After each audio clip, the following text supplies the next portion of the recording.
Hello and welcome to another episode of the Course in Miracles inspired podcast, May the Course be with you, where I, Leon Joel Russell, get to speak to the people that I love about the system that we love.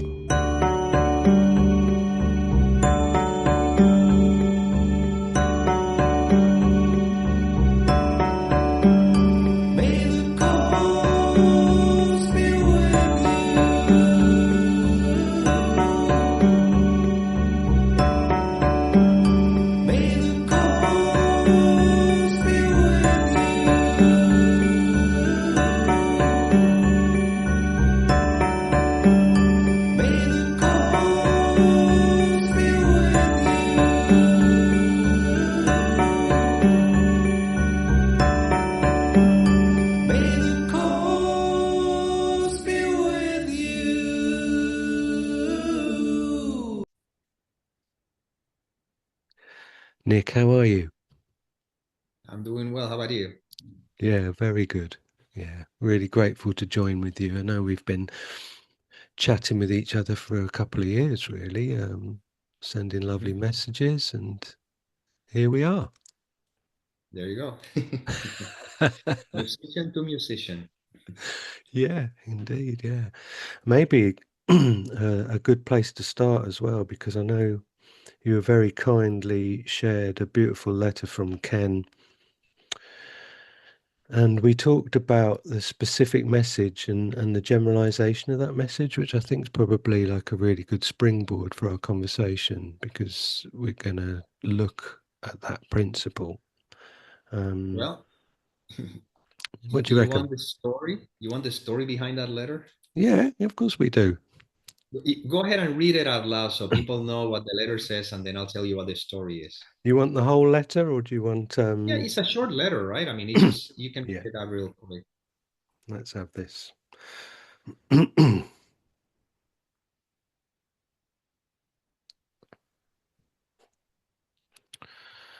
So Ken says, "Dear Nick, what a lovely letter to go along with the lovely gifts. You're one hell of a talented guy.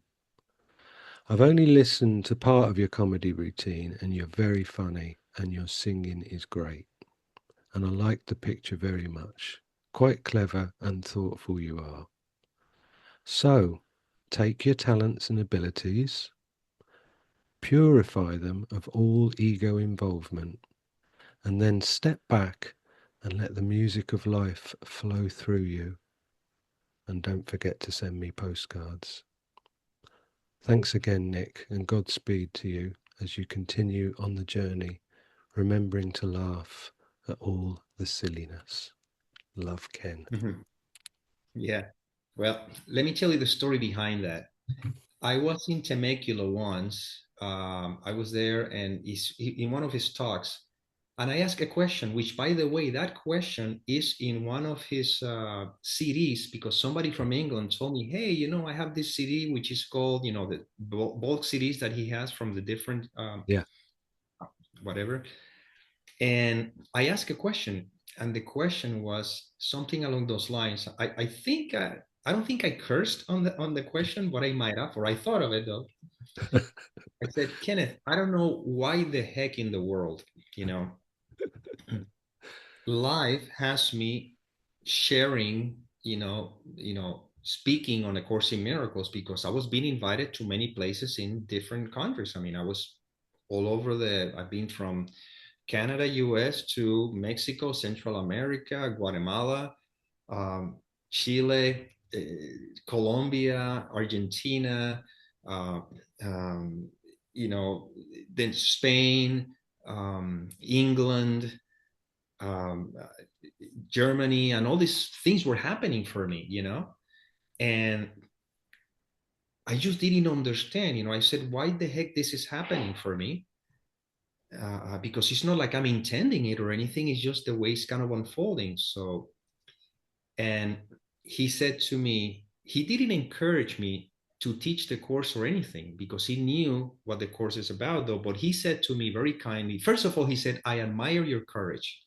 That's the first joke he said, because he understands that I probably will find myself into a lot of, could be interpretations of the teaching, and they might be even maybe moving a lot of buttons, so to speak, right?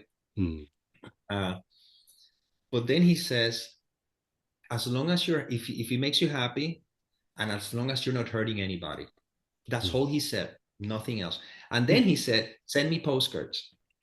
And actually, what I would do is, as I was going through different countries, I would send him a postcard, Wow. hey, a postcard from here, whatever. So, in my innocence, not knowing exactly, I thought it was okay. I believe that I had that recorded in my telephone. Mm. I recorded the question and I recorded what he said. So Mm. what I did is I put a video in YouTube with me and the photo of Ken, because it was Kenneth Wapnick. I don't recall his name right now. Jordi del Rey, which is the one who publishes his books in Spanish Okay. from Barcelona, and me. So I put the pictures and I show that audio on my video channel, right? And I didn't think I was doing anything wrong. So I come back to the Temecula, to the center, right, whatever, and then he sees me and he comes up to me and he says, "Did you put an audio or something about about I talk and everything?" And I said, "Yes." He says, "You should have asked me first." And then he left. Mm. And I felt, like when you find somebody that you look up to, like, and not I don't make idols of any human being though, but still, the Kenneth Yeah. Wapnick, the one that really I felt that, and tells me that, I felt like like a dagger through. I mean, but he was just very straightforward. He says, Sure. you should have asked first. Mm. I felt so low. I felt so bad. Meaning, I mean, very, very bad. I felt really, really like, oof, man, my energy was flowing down. So I went home and I wrote a letter, a beautiful letter of apologizing for everything, and I sent them a picture of him. I don't know if it was one of those pictures that I took from. It was a picture of him. I'm not sure if it was him and his wife, but I think that nice picture, put in a little nice frame, whatever. And then I sent them a copy of my comedy CD. I used to have a comedy CD. Yeah. I sent them a copy of the comedy CD and a copy of my first CD in music, which it was in English when I had my first studio, the DG001 from Pro Tools. I don't know if you remember that. Yeah. And I sent that to him. And that's when he sent me this letter. Wow. So that was the story behind that. And one of the things that he said in the letter that now I feel that I understand better, because when he said that line, when he says, get rid of all ego, so Mm. to speak, Mm. share your talents and Mm. everything, but get rid of our ego. At the beginning, it could be interpreted as just go ahead and be this big star or something like that, but with an ego, which kind of still reinforcing an ego, so to speak. It's still reinforcing the belief in a separate individual who's out into the world. But the way I see it now is like saying, whatever you do in life, do not use it to feed the belief in a separate entity, Mm. you know? Mm. So it's not like I cannot go and do things I enjoy and I cannot perform on stage or anything. It's not really that. It says, whatever you do in this world, don't make it important. Mm. You know? That's how I interpret it. That's how I see it now. So that's the story behind that letter. Beautiful. Yeah. And I totally agree. And if I just look at that line in isolation, so take your talents and abilities, purify them of all ego involvement, and then step back and let the music of life flow through you. So, I've been reflecting upon this and thinking, so take your experience of the moment, purify it of all ego involvement, and then step back and let the music of love flow through you, or however, that's just off the top of my head at the moment. But the flexibility of those words to encompass the entire deal of our experience is just Yeah. without limit. It's there. It's like that will meet you wherever you are. And as you say in your example, when that arrived, and seeing it through the lens and the framework of how it might apply to an aspiring musician who wants to achieve A, B, C, and D, then it meets that person there. But then years later, to reflect on that and the general message, the non-specific pointing in that message is just Yeah. spot on. And you know what is interesting? The music of life is flowing through you always because it's life living you. Yeah. This is part of the music of life. This moment, you and I, this is part of the music of life. Mm, If I should say, if I don't believe any thoughts, any if I don't drag along with me any thoughts, any ideas of how this moment should be, mm, or whatever, mm, you know, then yeah, this is the music of life. And if in the music of life, in this moment is speaking what seems to be happening, mm, in a different moment maybe playing the guitar, singing a song, in a mm, different moment will be talking to a friend, you see. But it's always the music of life. And if mm. I do not let the thought, the mind, my own belief, whatever belief system, whatever thoughts that suggest this shouldn't be like this, Yeah. you know or life should be like, if I get out of the way, then you realize life is unfolding. There's one line in the Course in Miracles that I usually say, look, if you take this one single line, this one, just this one right now, this line, and you really apply it, that's pretty much what Jesus is telling me throughout the whole course. And the line says, it's from chapter 4, section 1, paragraph 4. The line is number 7. It says, if you're willing to renounce, to be the guardian of your thought system and offer it to me, I will correct it very gently and lead you back to God. So the way I see it is like he's saying, if I am willing to recognize that I know nothing, meaning if I stop protecting my thought system, Mm, the love that I am, the love that is already taking care of the correction. And very kindly, very gently, that's a beautiful mm, sweetness of that mm. sentence. It's not like all of a sudden you're going to be thrown into, because there's one section in the course that Yeah, talks about it. So you're not that's going to it. be thrown abruptly into oblivion. No, it'll be meeting you, Yeah. depends where you seem to be at. Mm, So very gently, mm, and what I'm noticing is exactly, if I am willing to just get out of the way, mm, like lesson 155, I'll there's a way of living in the world that is not of it, mm, you know if I just get out of the way, what remains is the love that has always been there, the peace that's always been there. That's all I need to do. mm, So it leads me back to where? It leads me back to me. It leads me mm, back to what I am. You see? mm, And I said, this is what Jesus is pointing to me in the course. And this is where, if you ask me what my life is like, it's a surrendered life. From the mm, moment I wake up in the morning, I just know nothing. I am. And the journey unfolds, with all these surprises, with all these seeming scenarios and everything. mm, But I remain as I am, which mm, is what Nisargadatta Maharaj points to. He says, resting I am. mm. What happens is the mind takes that as a directive, as a something to do. You know, That's it. Yeah. okay, I'm gonna rest in the I am. No, no, no. You are. Right now. This is it. What did you say lesson 155 was, Nick? Lesson 155 is, uh, I know it in Spanish. Me haré a un lado y dejaré que él me muestre el camino, which I believe it's, I'll step aside and let him lead the way. Okay, yeah, beautiful. The first paragraph, it says, there's a way of living in the world that is not of it. Yeah, You know, gorgeous. uh, you don't change appearances, No, but you smile more often. yeah. And your forehead Your is eyes more are serene. serene. Yeah, yeah, And lovely. you're exactly, it's a Yeah. beautiful lesson. Mm, It's just right there. Just but how do I let it lead the way? It's very simple. Just get out of yours. yeah. you know a lot of times, well, also speaking of the course, I'm enjoying this.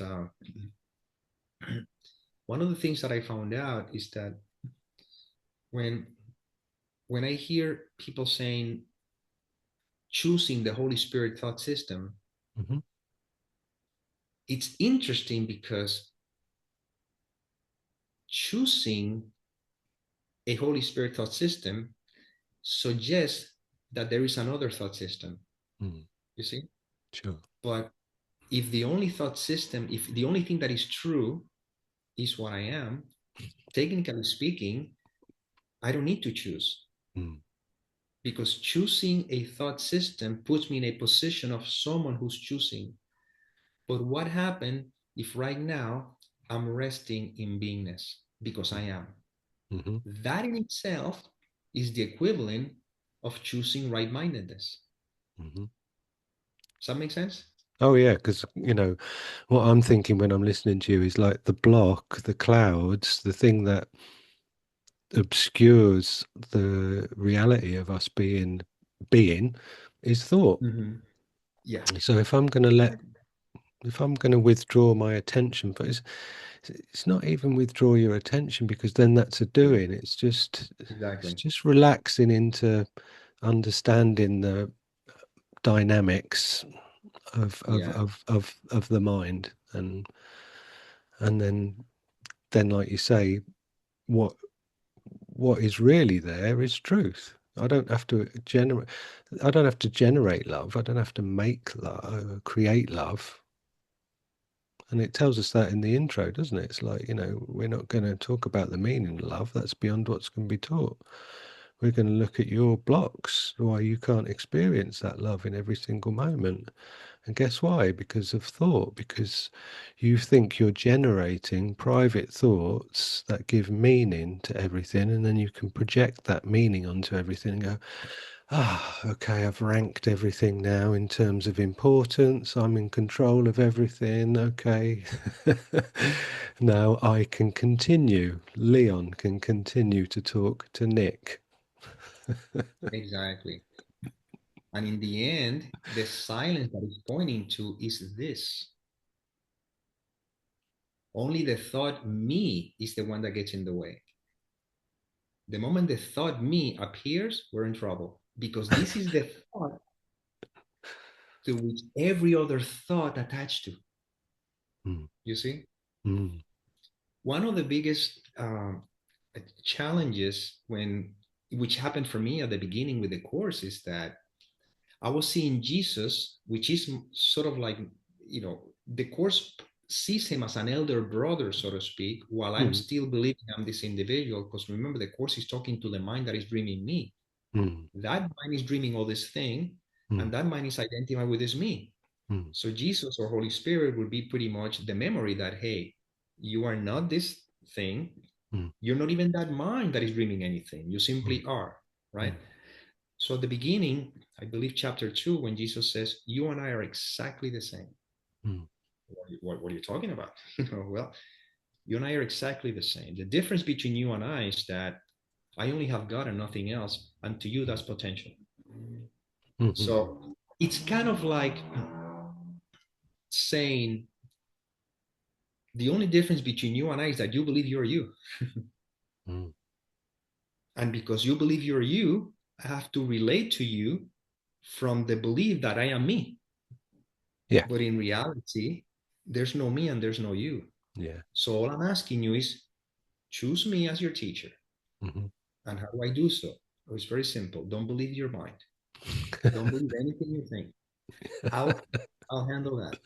And then it comes a point when then you realize, of course. And then there's no longer a need for Yeah. a separate entity because I am. Not that I'm saying I'm Jesus, is that I am. And Mm, that's when you rest in the silence and then mm, life unfolds mm, as it's unfolding anyway, mhm. you know? And there's nothing to say. There's only to be, Yeah. you know. But we do need that form to point to the formless at a point in our undoing. Yeah. We And for need some that people, form. yeah. Mhm. No, go ahead. Sorry. No, that's fine. Carry on. Yeah. We need the form while we believe we are a form. Yeah. Brilliant. you know. Mm. But once you know that you are, then life unfolds, then life Mm. is, Mm. you know. And that is when I told you the story before we were talking, and I'll share it again, you know, for the sake Please. of the podcast. Yeah, yeah, yeah, That please. an old story that was told about people who were working in a mine. I think it was a coal mine or something like that, and they found themselves trapped in it, in that mine, and they only had enough supplies, food, I guess, you know, for about a week the most. So one of the coal miners had a watch, and how can we stretch the time, so to speak, psychologically? And what he did is that every time 2 hours would go by, he would tell everybody that 1 hour went by. And that shift their psychological viewpoint of time Mm. to the extent that they were able to be there for 2 weeks, and a couple of days after, they were able to be saved.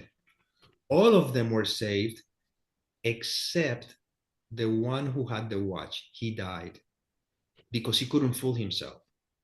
Now, when I found myself that life was leading me, because it's just how life unfolds, writing about the Course in Miracles, when I wrote the book, What Happens When You Let God, rewritten, which is the rewritten version, which is the one that's Mm.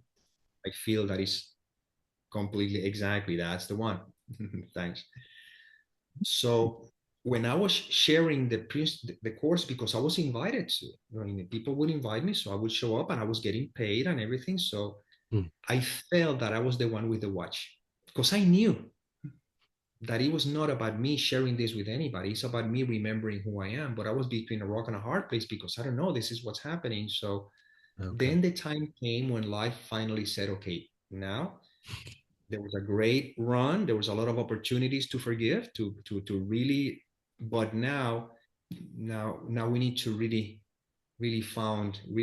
look into it, because while I was Mm. sharing the principles, I mean, the theory, put it this Mm. way, Mm. of course I had, you know, full blown what's it called, all the forgiveness opportunities that they were presenting themselves, and I have to live through those. You Mm. see, even while I was sharing these principles, I felt that I was that was not coherent. There was no coherence, you know, Okay. and there was no coherence because, again, you know, that was the way that I could actually learn the principles. Because when it comes to reading and all that stuff, it's not for me. Yeah. It just so happens that, to me, the best way I can integrate something is hands-on sharing it. Hmm. But from the very get-go, I knew before the shadow of a doubt, I said very clearly, I am not a teacher of the course. Yeah. It so happens that if you're resonating with the theory, how life is expressing it through me, that's the way it goes, and that's the journey that I had to live. But I knew that I was not a teacher of the course, that Jesus is the teacher of the course, and I'm just an instrument. I don't even know why am I doing this, until finally life kind of led me now into, okay, now you did your job with that. Now let's begin to look. And yes, a lot of stuff was coming up, and Mm. I spent a few years when I was dealing with a lot of health challenges, and I have a lot of experiences that really forced me to surrender to such an extent to, there's nothing in this world that I desire to hold on to. That doesn't mean that desires may not show up. Mm. If they do, what can I do? I mean, I'm not in control of them, but there's no need to go after anything, Mm. you know? So now, where I go back again to the letter, Kenneth letter, you just flow with the music of life. And Mm. now I'm here, you know, we're here talking to each Mm. other and sharing this. Where life would lead me, I don't know. Well, life wants me to keep making videos online about the nature of our being, you know, without making it specific about a particular subject. I don't know. This is what's happening, and I'm seeing how it's unfolding, you see. Mm. But my life is now surrendered to such an extent, but I had to be ready for that. I'll tell you a story. Mm. In 2012, 13, where I was being invited to speak all over the place, all over the world. I was coming a lot to Spain and everything. And Mm-hmm. two people wanted to organize me a silent retreat for about a week or a weekend or a week or something like that. I've never done silent retreats. I have never organized anything for me. I've never nothing, everything was organized. People would invite me and they would organize everything, but this particular a couple, they wanted to organize a silent retreat with me. So I said, okay, so I'll facilitate it however that's supposed to be. And it was in a beautiful place in Madrid. And I remember having this conversation. I was talking to a woman in the group, and I said to her, you know what, I don't ever want to see myself being like a Muji or someone like that, because I still like the feeling, the attraction that I can feel towards a woman. I feel that I didn't want to lose any of that, you know. Okay. Even when people were paying to come to see me and all that stuff, but I was being honest. I was saying, look, I love the forgiveness. I love the what the course is talking about, but I was not ready to lose my identity Mm-hmm. because there's still world that I want to experience, and that run gave me an opportunity to many experiences, you Mm-hmm. know. Mm-hmm. And now it's completely different. Now I don't care if I am single for the rest of my life because again we're all single anyway. I mean we're all one, so to speak, but Sure. makes no difference. Mm. I don't feel a desire or need to pursue anything. I am not close to any experience that life may present me, but I know that whatever experience life present me is just another opportunity to look where are obstacles to the Yeah. truth of what I am. Mm. So now everything have that same purpose. Doesn't mean that if Mm. I find out somebody calls me to play music and I feel the desire to do so, that I will say no. No, I will play Mm-hmm. music, but I know that it's just that. Mm. Life were to present me an opportunity to be in a relationship with someone, and if that happens and there's a let's say there's a resonance, Mm-hmm. not just, I would say just the chemistry, because all that chemistry now is so now we can see through that. I can see what's right through it. I wrote a book, it's called What Love Maybe Is Not, which is a great book. I love that, the way that came through, because I Right. see now through all of that. Yeah. Chemistry and all that stuff is just, if it's there, that implies okay, there's a good forgiveness thing going on. Does that mean that is someone life present me someone that I would not uh, open myself to it?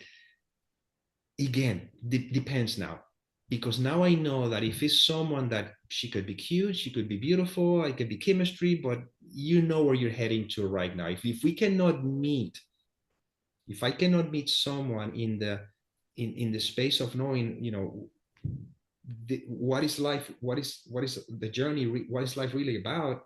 Mm. Yeah, it could be a little, some pleasurable moments going to last a little bit, Mm. but then what? You know what you're getting yourself into. This makes no sense anymore. So See. now I see that if life wants to take me out of this world today, I'm the happiest man on the face of this earth. Mm-hmm. When I was in the hospital on the operation, and I Oh yeah. said that in the video, In the video, when yeah. they took me to the operation room, and the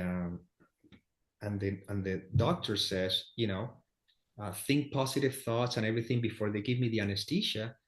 What came through my mind, it was like I said, God, I'm ready to come home. Not because I was suffering. I wasn't suffering, and I wasn't in danger either, and I wasn't unhappy. It's just like I'm I'm ready, because I know that, the sweetness of home, which happens every night we go to sleep anyway. Sure. And when I woke up in the morning, it implies that the journey continues. And Mm. every experience that I was having, and I have, and I still continue to have as a human experience, now it's rich with the beauty of knowing that this is just giving me an opportunity to just never lose sight of what really matters. And what matters is this is being. You know what I'm Mhm. saying? Yeah, man. Yeah. whether the experience is painful or Hmm. is pleasurable, it doesn't matter. I really enjoy life, but not, it's not that I enjoy being alive. You see, Hmm. Yeah. I enjoy life because I am life. You are life. We are life, and life Mm. is to be enjoyed. You know. Yeah. And actually, I made a video that I made it today, I believe so. It's going to come out in a couple of days, which is that, I don't enjoy something. I think the title is I don't in, oh, I don't enjoy living, quote unquote. I'm not happy. I'm not happy being alive. I'm happy to be. You know. Yeah. So yeah, life is great. I love it. I love it more than anything else because when there's no attachment to anything, you can Mm. enjoy the cake, and then when you're done with the cake, you're not thinking about the cake anymore. You know, unless life presents another cake and you're fine and you're not eating to try to cover up any kind of emotion or anything. Yeah. So I'm telling you, it's something that's what I that's what my message is about. Mm. And at the same time, I recognize that one has to be ready for this. Mm. You have to be ready. I'm completely aware of that. I mean, because Mm. again, like I said before, a few years back, in 2000, I don't know, 11 or 12 or something like that, I still had a lot of energy that needed to be experienced, Yeah. and Yeah. the chemistry, the desire for the woman and everything that was very strong in there, Mm. you know. But that's the way life was unfolding for me, and I had to have certain experiences until finally, Mm. it happens on its own. Mm. So again, I recognize. But if somebody find themselves very confused or anything, I said, it's all fine.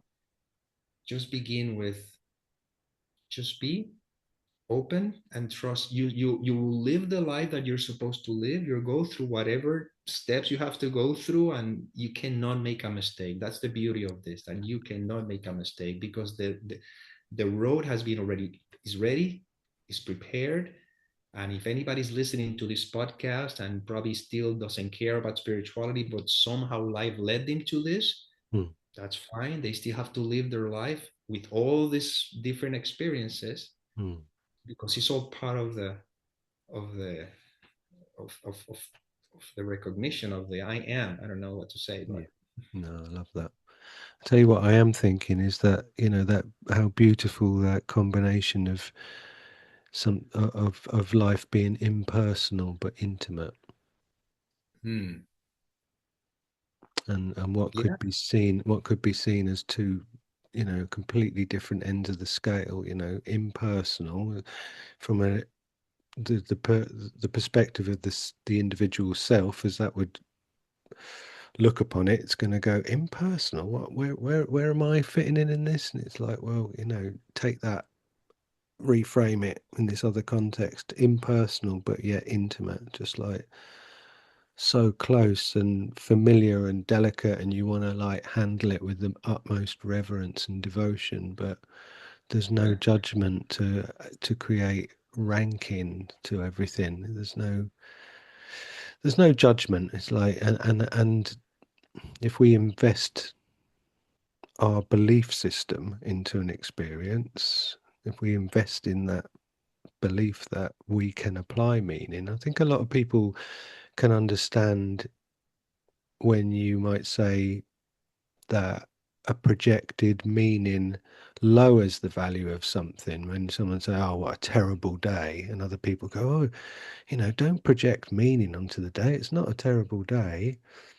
But then to also understand that, "Oh, what a beautiful day," is still the same principle of like projecting a meaning from the individual that's supposed to be a better meaning because you're saying the word beautiful, but you're still engaging in this process of where you can evaluate what is, isolate it, take a snapshot of that tiny little segment of oneness, identify it as having a meaning, and then step back and go, ah, what a beautiful day.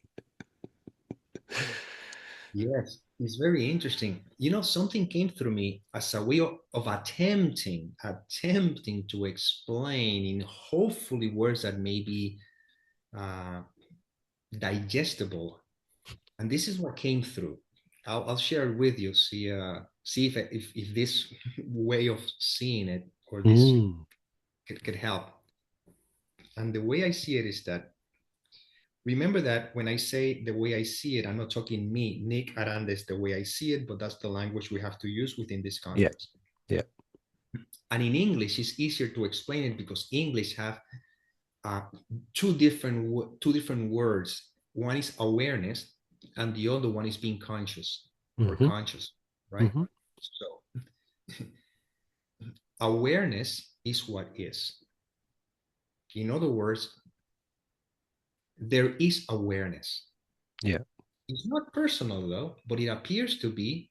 If Mm-hmm. I ask you, are you aware? And you can say, yes, I am aware. Mm-hmm. But of course, it assumes that you, the person, is aware. But in reality, awareness happens. For example, when I was in uh, in a hospital many years back for an one of those procedures, well, it's a colonoscopy. I call that's an Indian word for cave diving. So, so anyhow, they asked me if I wanted to do with anesthesia or without it. I said no, with anesthesia. Okay. Mm-hmm. So when I was coming out of the anesthesia, there was awareness, but I was not aware. It was not personal awareness. All that there was is just pure awareness. Mm. But the mind has not engaged yet with the me. So the awareness was there, Yeah. awareness of the room, awareness of the sensations, Mm. awareness. Even my friend, she was holding my hand, and I Mm. just know that awareness, not even I was knowing anything, awareness, just pure awareness, you see, Yeah. Yeah. impersonal awareness. Mm. When the mind began to engage, then the awareness became my awareness because now there's sense of a me. Before, not even a me. It's just pure awareness, like a little baby, blah blah. That's all there is to it. Yeah. And then I began to become aware, but yet the mind has not engaged enough so that I can actually begin to label what I was being aware of. You see, it's like a Okay. little. First Yeah. of all, there's pure awareness. Mm. Then there's a sense of I am aware, but who am I? Where am I? What is it? And then it goes, oh, this is my friend. Oh, I am in the hospital bed. You see Mm. how it cannot Sure. engage? Yeah. Well, life in the purest, rawest form is just awareness. When you wake up in the morning, at the beginning, Yeah. seeing happens, but you don't see it as if you're seeing. It's just the Yeah. fact that seeing appears, Yeah. hearing appears, but it just happened in a few seconds.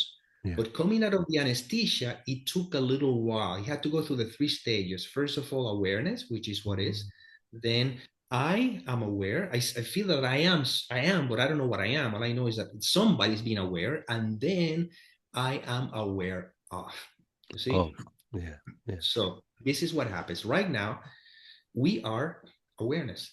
Mm-hmm. We are not the one who are seeing anything. We're not choosing to hear anything. Hearing happens, seeing happens in Mm. spite of me, but there's just awareness, right? Mm. Okay, here's where it comes interesting. In awareness, right, thoughts appear, you see, Mm-hmm. and you can be aware of the thoughts. Without awareness, first of all, thoughts could not appear because they have to appear in something. Yeah. And without awareness, you could not even say anything. Just so first is the capacity of the awareness, and thoughts appears in awareness. Mm. Feelings and sensations also appear in awareness. Mm-hmm. All the scenarios, everything appears in awareness. So the question that I would ask is awareness affected in any way, shape, or form by any thought that appears? Exactly, no. Is awareness can be affected in any way, shape, or form by any sensation that may appear in it? Yeah. No. Can awareness be affected by any scenario that may appear in it? Exactly. Just like when you're in bed sleeping and you're dreaming, the mind that is dreaming the dream cannot be affected at all by anything that can be happening in the dream. Mm. But if the mind believes that she, or well, she, I guess that will be the right context to use it, right? If the mind believes that she is the character in the dream, then it feels as if the dream can affect her, but the dream can never affect her. The dream can only seem to affect the character in the dream, right? Yeah. So, right now, all that there is awareness, right? Mm. Mm. But in awareness appears a thought, and that thought is me. Mm. You see? Yeah. So, the moment that awareness identifies with the thought me, now awareness overlooks that it's awareness and Mm. it believes that it's me, meaning the thought me individual, which is just a thought in awareness. And because of that thought, every other thought, feeling, sensations is attached to that thought, not to awareness, to that Yeah. thought. So non-duality is pointing to awareness. And Mm. that's why we cannot talk about this, because talking about this, it has to be from the thought in awareness, Yeah. not from awareness. You see, Mm. that's why I always say we can talk all we want about the taste of honey or the Mm. taste of sugarcane. Okay. Mm. You can talk about I can tell you the research about it. We can talk about it. But words will never give you the experience. However, I can use words to point. How do we do so? I said, you know what? Walk 2 blocks. There's a field, it's a sugarcane field. Mm. Go in there, take a piece of sugarcane, break it apart, Mm. chew on it. That's as far as I can go with words. Mm. And that experience is the answer. Yeah. Amazing. So when we're talking about non duality, we're pointing to, I said, I cannot tell you what you are. I cannot even tell you who you are, but we cannot negate the fact that you are, which is experiencing, pure experiencing, raw experiencing, Mm. right? That is where this is all pointing to. But the moment we begin to talk about it, you have to engage with the thought me, Mm. which engage with the mind that begins to talk about it. Mm. So that's what was happening with me with the course. Yeah. It's like Jesus saying, "Hey, this book is appearing in your awareness, in awareness, because you believe you're that thought you. Mm. So I'm trying to use something within the dream, so hopefully you can withdraw the attention from the dream. Mm. Because again, if the mind is identified with the character in the dream, it can talk about the mind, but it can never experience itself as mind as long as it's identified with its own thought. You follow? Of course, that's so, so beautifully explained and so simple to hear it like that. But how many people are contained within that paradigm, and they would actually hear that and go, "Yep, yep, that's it," without actually knowing that they're still in that identification loop, which is fine because Exactly. everything there's nothing to worry about. But the simplicity makes it hard for people to grasp. It's interesting because the one who says I understand it is the thought itself. You see? Yeah, sure. And the reason why this is very simply, Kenneth Wapnick used to say, this is so simple, and that's why it's so threatening. Hmm. Yeah. Because the invitation is the death of the thought. Hmm. See, that's why it says um, awakening uh, does not, how did, again, the word awakening is another one of those words that suggests that there's a future thing happening when you already are it, but I don't Yeah. know what words to use. Hmm. Self-inquiry. It says Hmm. self-inquiry doesn't, oh my God. It's all right. I think it doesn't read you from the it doesn't read you from the ego. Oh, or either my okay, self-inquiry is not for the person. Hmm. Self-inquiry is to free you from the person. Mm. You see? Mm. So in a sense, what he's pointing is that this conversation is not for us, it's not for you, it's not for people. Mm. This conversation points in a direction that removes the belief in the seeming person, but then what is left then? Mm. You know, Mm. that's why before enlightenment, shop would carry water. Mm. After enlightenment, shop would carry water. In a way, the way I see it is that before enlightenment, I'm thinking I'm this person interacting with the world. Mm-hmm. After enlightenment, I'm still acting as if I am the person interacting with the world, while at the same time, I know that I am. Sure. You The still in. interact with the Yeah. same, but the details of the movie are no longer. Yeah. You can see that, you can see right through the veil, so to speak. You Mm. play the part, but you know you're not the part. Mm-hmm. Be in Within the this world, world. yeah, within the world, it appears as if I'm the same person, and that's in the paragraph of lesson 155. Is it Mm. closed the paragraph? Those who are like you, they see you as one of them, but those Mm. who are not conscious of this, they see you as you were before. Mm-hmm. You know, Mm-hmm. but there's a this is a shift Mm. that is happening right now. Is right now? Mm. Can you say you're not? You see. Yeah. So, So this is it. That's why he says, "This is it. yeah. What is there? Just looking. Mm. Just being." You Mm. know. Yeah, and I'm thinking of the, the be in this world but not of this world pointing that we get from the Christian language as well. And that, like you said, with the before enlightenment, chop wood. So we could expand on that. Before enlightenment, Leon chops wood and carries water. After enlightenment, I am watches Leon chop wood and carry water. Exactly.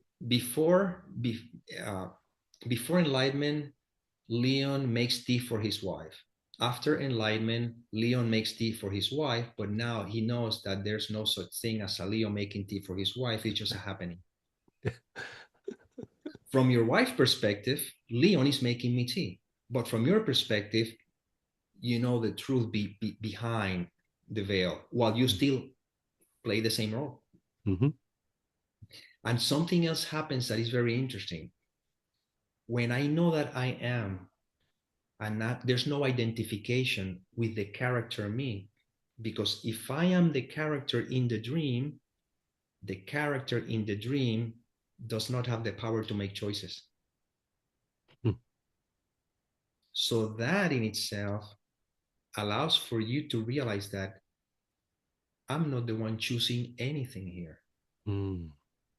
You see, we think Mm. that we have the freedom of choosing because we believe when the mind says, I chose that. But reality, I didn't choose that. The thought appeared first. The mind is the one that went after and says, I want to take ownership of that. Mm. You see?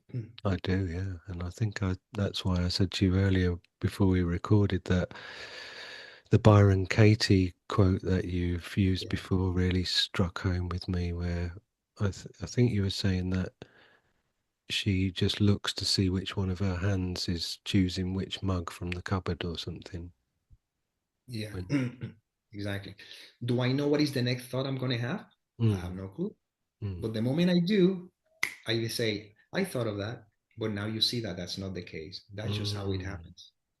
mm, And that in itself, it helped me a lot to be able to be to kind of get rid of all this guilt of, oh my god, the thoughts that are coming through. I realized, no, they're just thoughts that are coming through. That's fine, I have no control over them, but I can mm, now sort of be the witness of it. mm-hmm, And believe it or not, that recognition also helped me see that nobody makes decisions, so nobody's doing anything against on their will, so nobody has done anything to you. They've done right, exactly what they were supposed to do. yeah, Cannot do any better.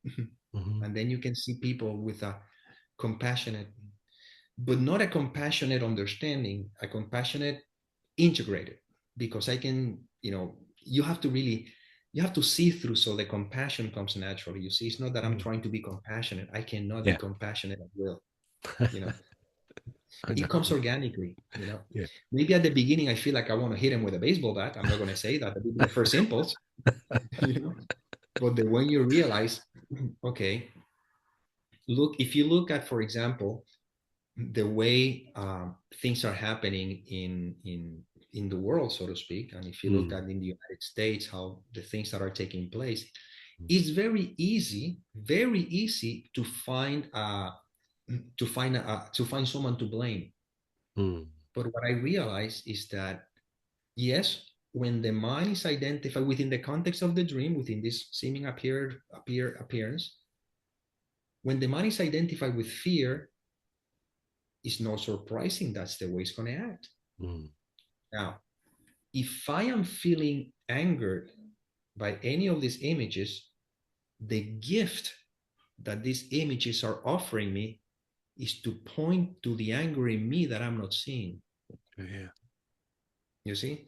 So, Mm. in a sense, everything is working together for the healing of the mind. So, technically speaking, everything is an opportunity that is being given Mm. to me to heal. And that's why I said before, well, I don't know if I said it while we started recording, but prior, I stepped away completely from A Course in Miracles, Mm. sharing and everything, because I knew that at least the place where I was at the time, I was not realizing that to a certain extent, even if I was sharing the principles of the course, and even if you may say that the theory was correct, I'm not suggesting that I know that I have the theory correct, but assuming that I did have the correct theory, I did not feel that I was joining. I Mhm. feel that I was another way of compartmentalizing, because then Mm. you have the ones who do the course correctly and the ones who don't, you know. But the Yeah. truth of the matter is that everyone is doing it correctly because they do it according to where theirs needs to be. And Jesus beautifully in the course meets you exactly where you need to be. Mm. And that's why there's a section in the course that I really, really, first of all, what I love about the course is Jesus speaks so eloquently, so lovingly, and very lovingly. He kind of point as well in ways that, again, chapter 9, Mhm. section 3, the correction of the error. How lovingly he points out, if you're pointing out to your brother's errors, you must be looking at yours. He always points back to you. He says, don't fool yourself, because there's no one out there. I think that one of the greatest paragraphs in the course, which is not an this is not an easy pill to swallow, which is the secret to salvation is about this: you're doing it to yourself. Sure. And he continue on. It doesn't matter how harsh or how horrible they are. It's your dream, Yeah. you know. But when I feel separate and I truly believe that I am this separate entity, it's very difficult, because if you look at the experience seemingly around me, which is again part of the projection, it's very convincing. And the feelings and the sensation, all this is very convincing. And it's very Mm. easy to fall into the trap of feeling like a victim and feeling it's all there. And Mm.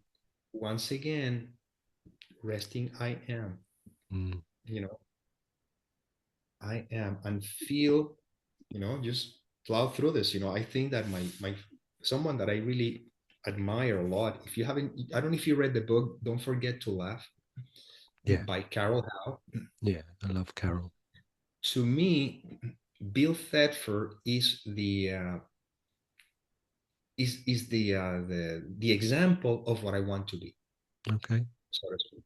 Mm. Because Bill Thetford, all he did is he really dedicated his life to forgive to such an extent that, I remember that there's an old story about him, many a story, but there's one where he says that when two people were arguing about, hey, Bill, this the guy said that the course says this and the other one says that the course says that, and he said, when you find yourself doing that, just take that page of the course and rip it out.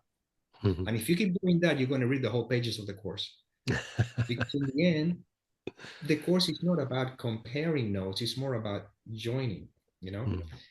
And I recognize that through me, there was a lot of correcting, so to speak. Yeah. And when I wrote What Happens When You Let God, I was in a very good space, but I was still had the idea that the course was speaking to me as an Hmm. individual. Hmm. And I can choose between two thought systems. So that I Mm. felt that's why I took that book out of circulation for Yeah. about 5 years. Yeah. And then when the inspiration came to rewrite it, Mm. there's two things that I kept in mind for sure. Number one, to ensure within my understanding and my practice that I will not deviate from the non-dualistic teaching of the course, to make sure that is very clear. That Mm. is that's pointing to the non-dualism, that I am not the one who's choosing between two thought systems. And number two, if I could smell any any judgment towards any brother or sister, to make sure that I'm just simply sharing my understanding of the theory of the course and how do I apply it in different scenarios, Mm. but as someone who's applying the teachings of the course without in any way, shape, or form uh, talking about how somebody may be applying it to. Because in the previous version, which is I had one whole chapter which I took the self-help movement and I Hmm. compared it to the way the course would see it, you Hmm. know. And I realized there's no need for any of this. It's a big chapter. I took the whole chapter out. We don't need Okay. to talk about any of that. All we Mm. need to do is where the course is pointing to, and if there's a resonance with the way life inspired me to write the book, because I'm not the doer, I'm not the one who chooses to write, I'm not the one who Mm. chooses to create anything. Life happens through me. Mm. Then, if somebody resonates with, then go ahead and get the course. Do exactly what you did, read it. And at the beginning, somebody may say, this is difficult. It seemed that way Mhm. because at the beginning, when we're listening, we're reading it with the sense of identity, with the ego thought system, it appears that way. Mhm. But in reality, it's not. When you really don't confuse the levels and you see where it's pointing to, Mm. and what I always tell to people is that when they ask me, do you know anyone that you suggest or whatever? And there could be some people that I could suggest, but then I said to myself, you know what? Choose peace above all else Mhm. from my heart. Just do that. And Mm. trust me that the course or whatever resources, that Mm. was Sagadacha or the Kabbalah or anything, Mm. the truth will be speak through any of those resources. And to me, I feel that is the kindest and loving thing that I can say Mm. when that question is asked. You Yeah. know? Yeah, because that's impersonal and intimate, isn't it? Peace is Yeah, impersonal and intimate. And I think, exactly. like I said to you before, some of the pointings that show me your evolution, and I love your sharing that. I'm really grateful for the authenticity of the honesty of saying, at this point in time with my journey, this is how I saw it, and therefore, guess what? That's how I expressed it. Then, when I Yeah, went further into undoing my wrong beliefs, and my wrong investment, my attention in identity, I saw that those sharings no longer reflected where my undoing was up to. So therefore, I withdrew them. Then after a bit of yeah, time, they came back in an updated form, which is super lovely and super helpful.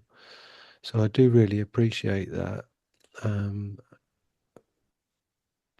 and now I've lost my thread. No,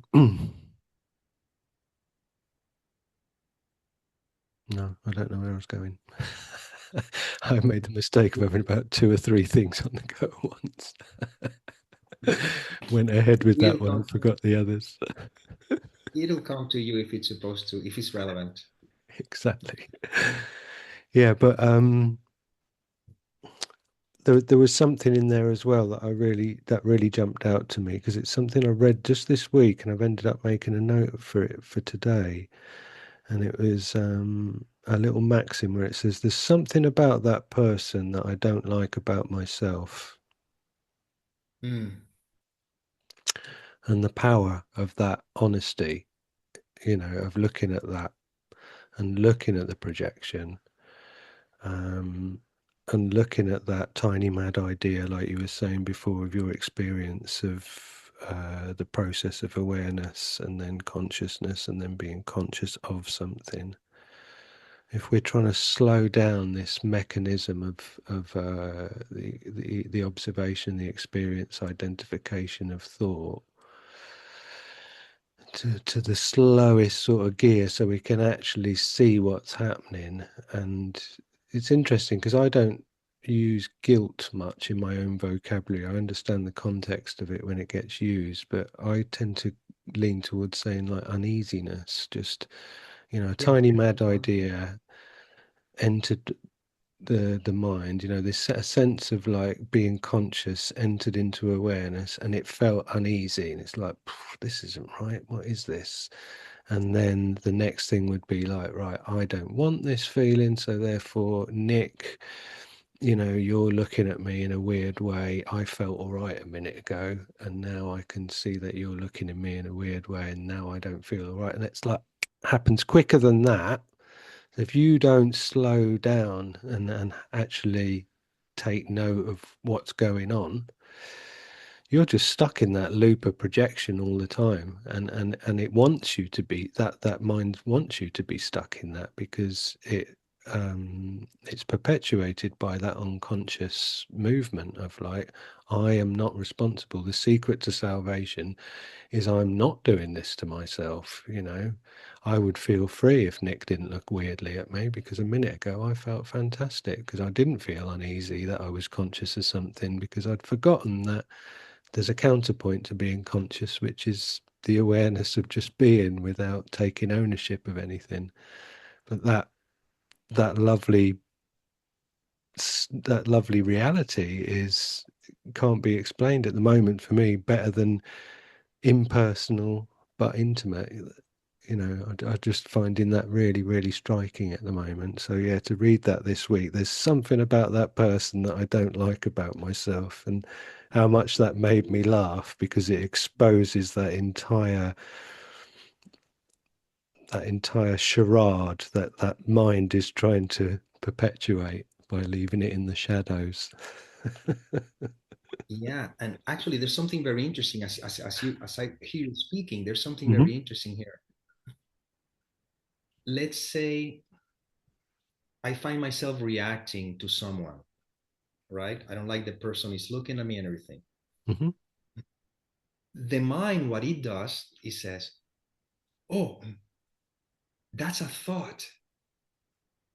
If you don't identify with the thought, or if you change the thought, you see, but that's still the mind trying to somehow stay alive, trying to Mm. become your savior. Mm. But if you go beyond that and says, "Oh, wait a minute, okay, there is a thought, but who is that thought for? I mean, where is it appearing in?" You see, and that's how we go back to awareness. Because in order for any thought, which actually the thought doesn't have any power over, is the interpretation of the thought, which is another thought. You see that? You see how funny thing it is? First of all, there's the thought, means nothing. Then there's another thought hiding behind, which interpret that thought. And then I say, I'm reacting to the interpretation. Mm. But actually, I'm reacting to the interpretation because the thought me is the one underneath that have not been seen. Mm. But if I rest in awareness, because I am awareness, Mm. and there's no identification with the thought me, Mm. now the other thought doesn't have where to go to. Gotcha. Yeah, And brilliant. that's why I often say, talking about this is still that thought underneath that is trying to survive. Mm.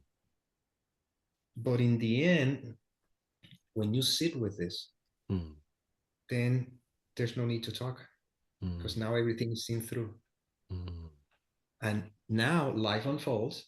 Mm. And if life presents you a scenario Mm. in which someone is very is ready for this kind of information, Mm-hmm. then you sort of become the channel through which you're talking to yourself. Obviously, it's only one, but within the context of this seeming appearance, through which the information seems to come through, that seems to be helping that other person, Mm-hmm. but there's no intentionality behind it. It's not like you're going to try to go out to the world to try to share with anybody because you're the one with the watch then. Mm-hmm. So this is the interesting thing. So Mm-hmm. I find myself that life has me making videos, for example, Yeah. but there's never an intentionality behind it. I'm not trying to grow a channel. I'm not trying to seek followers or anything. It's just it's just self-expression. Yeah. I mean, you're a musician. I'm a musician. We're not Mm. musicians. This is just a label, but within the context, when you get the inspiration to write a song, Mm. can you force yourself not to do it?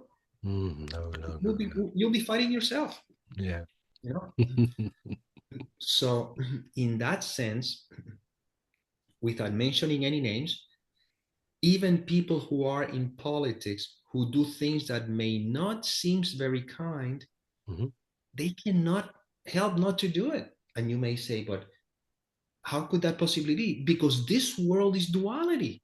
Mm. If you really want truth, then just let go of the body. If you Mm. want the Garden of Eden, you are in the Garden of Eden without realizing it. But the Mm. moment the dream seems to happen, Mm. this is it. You Mm. see, this world is duality. That's why the Course in Miracles says, seek not to change the world, Mhm. seek to change your mind about it. Mm. And within the context of the seeming dream, the difference is that you are the bringer of the light. Doesn't mean everybody's going to appreciate it. If you bring that light to a concentration camp, they'll wipe you out in no time, Mm. you know? But you're sort of like watching the movie without believing the movie. Mm. And that is somebody once says that's a smirk in the Buddha's face. He wasn't laughing at anybody, wasn't being sarcastic. He just see the play, Yeah. you know? You're holding your child is shaking, Mm. but you have a smile in your face because you know your child is safe. It's just like she's dreaming something weird, Mm. you know? So that's the thing. And that's why it points back to silence. And Mm. silence is not the absence of noise. Mm. Silence is the background in which even the noise appears.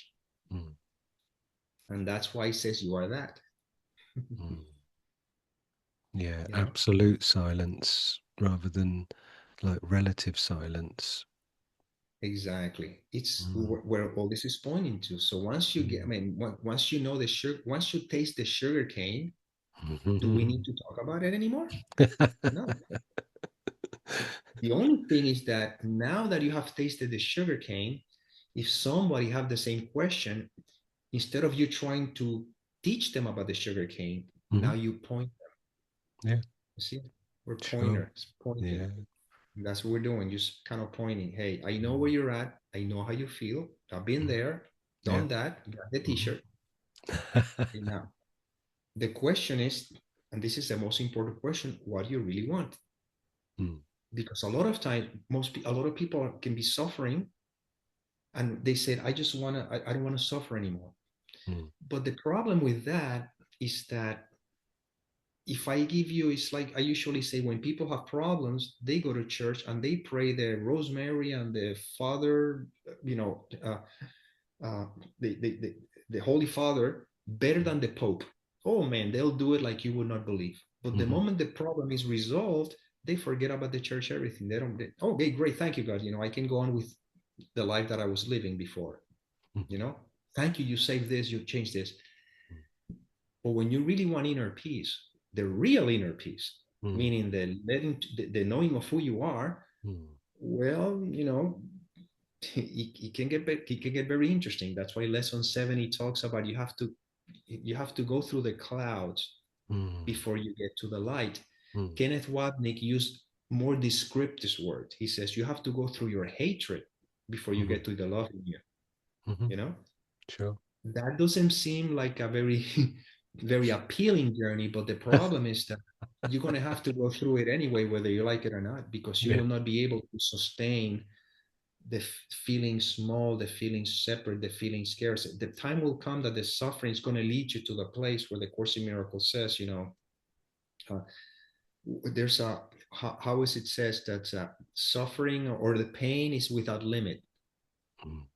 Tolerance Tolerance for is pain may high. be high, Yeah. but it's not without limit. Yeah. Sooner or later, it comes to the point you begin to ask, there's got to be a better way. Yeah. When you really when you get to that, you could say that now the person is ready. Mm. Before, they just still kind of they just they show a little bit of this, yeah, but I still, Yeah. well, and that's fine. That's Mm. so you're there through your example Mm. to remind them, yeah, I understand you need to run a little bit. I mean, you have a Yeah. young kid who's confused and he want to pursue his dream. I usually say, pursue your dreams. It's much Yeah. easier. Go that route. Pursue your dreams, go after the things you really want, taste everything, and then if you're really if you're ready, great. I don't think that John Bon Jovi wants to wake up from the dream. you know he can handle the pain enough. I can deal with it. But it's, Amazing. you know what I'm saying, and that's fine. I understand. Hey, but this is not something that we choose. I can tell you that I didn't choose this journey. I can see now that I could not. That's just the way it unfolded for me. Mm. Yeah, same. And there's a couple of things jumping out from the course for me there, which is your sugarcane analogy. When it says in the course, never believe that you can relate to your brother with anything external. Mm, So, as you're saying, you can point someone in the direction of the field where the sugar cane is growing, and then if they eat the sugar cane, have the same experience as you have had in the past, that shared experience internally of being is what we relate to, opposed to the actual experience, quote unquote, of both having been able to say, I've eaten some sugar cane. It's not that. It's what's internal. And also from the course, um, in order to speak to those who suffer, you must first learn their language. Salvation is mm, not theoretical. yeah, And I think that's what makes for great, especially from a musical point of view. You know when someone's singing from experience, and it's like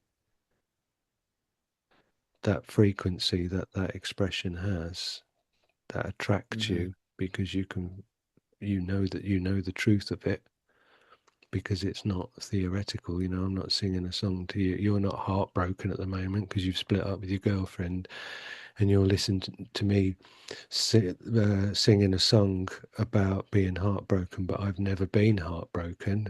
You're just going to be going, bullshit, that's bullshit, that's not doing anything for me. But if you're exactly, heartbroken and I'm singing from experience, then it shows that the freedom, salvation, is not theoretical. And again, that ties in with the other bit that I just mentioned from the course, where it says, never believe that you can relate to your brother with something external. It's not the heartbreak in the world that we yeah, relate to when we hear the song. exactly. When we're going through this, uh, I think the course talks about that's when the ego goes from suspiciousness to uh, uh, from what Viciousness. a viciousness, I believe so. Yeah.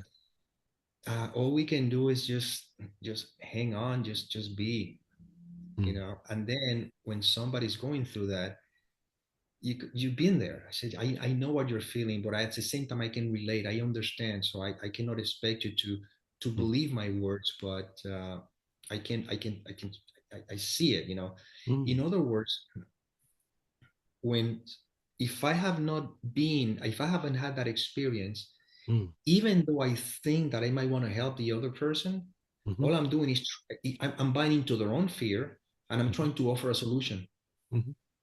without realizing it. Again, very innocently, but I Yeah. realized that, in the end, you have to trust, you have to, if you already have walked that path, Mm. then you know that, you just have to walk the path. But Mm. the way the analogy that I used to use, I did in one of the videos, is like, imagine you're in Manhattan, right? And Manhattan is filled with energy and you have all pleasures and all that kind of stuff. And it comes to the point that you have tasted a lot of things in Manhattan, but you don't feel at peace. And you Mm. want to be at peace.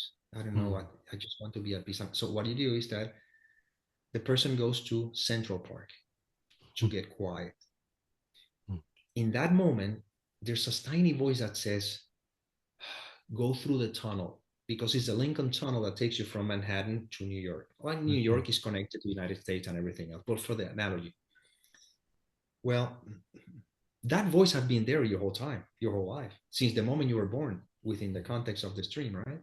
Mm. But it was so overlooked by all the pleasures and the sensations. Like I said before, back in 2011 or something, I could not really surrender completely, because I still have the desires and the things that, even though I was, there's still suffering underneath and everything, but at Mm. least, I was traveling the world and I was having experiences and all that kind of stuff. I wasn't really ready to let it all go. Mm.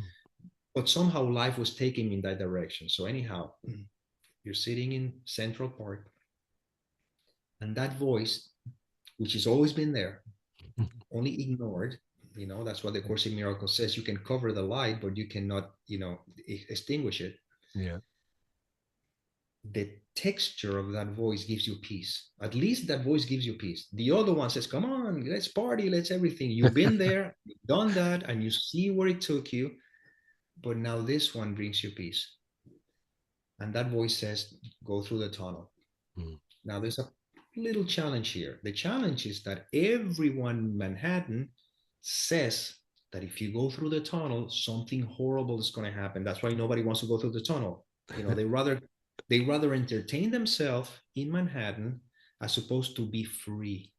You Mm. see, so how do? They still in prison, but they figure if it can give a lot of pleasure, Mm. well, at least the prison is more palatable, but it's still a prison. Okay. Yeah. Sooner or later, everybody's destined to go through the Lincoln Tunnel, whether they like it or not. How long will it take? I don't know. Tolerance for pain may be high, but it's not without limit. So finally, you say, okay, I don't know what the tunnel may, I've heard all these stories about it, but the only thing I do know is that when I hear this voice that says, go through the tunnel, I Mm. feel peace. Mm. And to me, that's enough to trust this voice more. I'm still scared, because I'm going to go through a tunnel that everybody says that is so afraid. But you know what? What choices would I have? I know what Manhattan has to offer, and I don't want Mm. that anymore. Mm. I might as well take. Might as well shoot myself right now, because I cannot deal with Manhattan. But this voice feels calm. So then you begin to walk through the tunnel. At the beginning, you can still, there's doubt, and you can still walk back to Manhattan, because you can see the light of the tunnel. But the voice says, just keep walking, and you relate to the calmness of the voice, not to the voice. Because if you relate to the voice and you still have the feeling of fear, you're not going to listen to it, which is Mm. what happened before. I didn't Mm. want peace before. I just wanted the excitement of the pleasure. Yeah. Listen to that voice, and I let that voice be my guide. The thing is that halfway through, you cannot see the light at the beginning of the tunnel, and you Mm. cannot see the light at the end either. You're in the Mm. middle of darkness. Good. Yeah. And Good. the only choice that you have at that point is complete surrender unto your God. You have no other. There's no other, because otherwise you enter into Mm. panic. Brilliant. You would go into full panic, Mm. and you listen to the voice. And that's when the the the focus is pristine. Mm. Then you keep on walking, and then you begin to see that the tunnel gets a little lighter, because the light of the end of the tunnel begins to start shining through. And now Mm. you start walking faster, faster. You feel exhilarated, and you finally go through the tunnel, and you now are open to a whole world that you didn't realize that it was there. But because the belief system that says that Manhattan is the best thing that could ever happen to me, I was afraid to go through the tunnel. Well, mm, as long as we believe that the best thing that can happen to me is being a human being with all the pleasures and all the things, as long as I believe that strongly, is very unlikely that I'm going to surrender to the real peace. But mm. sooner or later, the time will come when the lightning is going to strike, because that's how it's designed, Yeah. not by spirit, but by the ego. The Mm, ego gives you first and then it takes it away. mm, The Holy Spirit says, I have given you everything, and you just pushed it aside because you believe in a tiny matter, in this thought that you're something separate. So as we begin to taste this inner peace, because now all of the other noise began to kind of lose their weight, mm, the desire that I would have for that woman or a women when I in the 2011, now I can see it very differently. I can see them, okay, there's a beautiful, there's a lot of different, there's a lot of colors and shapes and everything, but you're not gonna take away from where I really now is important to me. So when mm, somebody really now, when that is the most important thing, then they're more likely to. So mm, going back to what I was talking about, so when you have been there, done that, got the mm, t-shirt, and you realize that now you're in a much better position to be the mm, one that can tell them, hey, you can trust me. mm, You trust me because you see that mm, I'm not reacting the way you do, mm, you see. But if I has not run that, if I had not done that before, mm, in that same reactive mode, how can I help you? Okay, relax. It's gonna be fine. Trust me. mm, No, do this. Do this. You see what I'm mm. saying? Of course. But when you already know, you know, you simply relax and watch. I said, I know how Mm, you feel. mm, Let me know when you're ready and we can talk. And if you're mm. open, and then you see, but you're speaking Sure. from Mm, your experience, mm. you know. And this is That's kind of like we're just remembering the fact that I mm. am. And if I can reflect back to you what you've just explained as well. First of all, thank you. That's a really beautiful way of expressing that process. And I actually felt a little bit sort of jiggly when you said you start speeding up as you're going through the tunnel. Once you said, I actually felt myself jiggling a little bit in the chair, like, oh, I'm speeding up. um, when I've heard you say my peace of mind is non-negotiable, Oh yeah. Mhm. there's no question in my mind that I don't believe you. And Mhm. sorry to use the word think, everyone, but I'm going to have to. Um, I think that's a great reflection back at you that what you've just explained, I've experienced that from you in that, you know, because if you hadn't have had that stripping down that led to the surrender to say there must be another way, and then to go through that tunnel to experience the real peace of I am, and then to want to withdraw, to be quiet, to just strengthen the connection with that reality. Then when you said my peace of mind is non-negotiable, it wouldn't have been so like completely full of that truth that I feel when you say it. Yeah. You have to, again, I don't know, I don't have words to explain it, but Mm, that's just the way it is.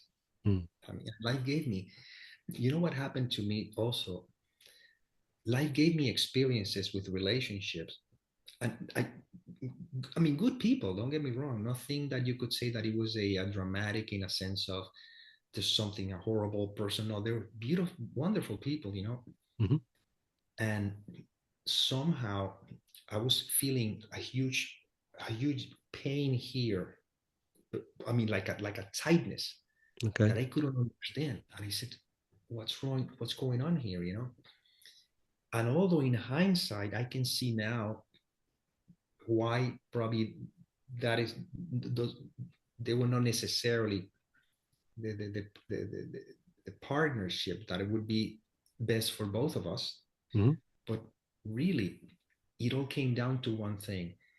Every relationship I had in the past, the mind had an idea of what I wanted to the relationship to be, on how to become or whatever, what do you want in a mm, relationship? If you get mm, married, some people may want to have children, some people want to have a family, some people want, so all these ideas, the mind already fabricated, with this girl, maybe you can get together. We, even if we don't have any children or anything, but at least living together and then living in Spain and everything. And now in hindsight, I can see it's like saying, no, no, no, it was not about that. mm, It's about complete detachment. It's about not make any stories about anything. mm, It's not don't fabricate any fantasies over any experience. So I was really getting in mm, relationships to mhm, feel that void, to feel that need, but also is the fantasy. Now, if you ask me if I have any future or any plans or any fantasy, zero, none. Life unfolds as it will. Life unfolds as it will. And if I'm supposed to, if something is supposed to happen, so be it. If something is not supposed to happen, so be it. But I'm not hanging on to anything, not mm, even my body. This body's been already given to the creator. mm. And during the time that I was experiencing those health issues, that to this day we don't know what they were about, No. is what Mm, it's just what I had to go through. yeah. But for me, that's what I said earlier. I don't know, maybe in the conversation you and I had, or maybe already in the recording, that I Mm, said, I go to bed at night. I'm not expecting to wake up tomorrow. mm, Not that I have any health issues, but the truth is, I don't know. When I go to bed mm, at night, every night, I'm home. When I mm, wake up in the morning, you know, the curtain goes up, the mm, play begins, mm. and whatever happened will happen. I tell you this.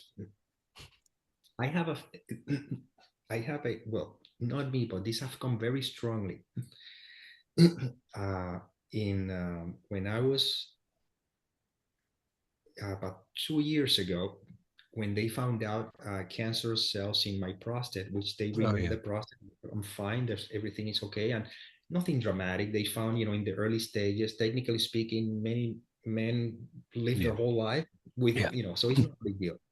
But anyhow, that was one of the blessings that life presented me, the opportunity to have medical attention here in Spain, and they took care of all that stuff. They didn't cost me anything, So again, everything, like I said, everything has a whatever. But when I was going through all this experience, when they gave me the diagnosis, before, they telling me what they were going to do, whatever, images of me being in America's Got Talent kept coming very strongly, you know and also even me, images of being, I don't, British Got Talent, whatever. To Oh, make yeah. a long story short, jokes kept coming up, ideas writing down. I, technically speaking, I have already 7 shows with the song and the jokes and everything for me to be on that show. Mm, Now, will that ever happen?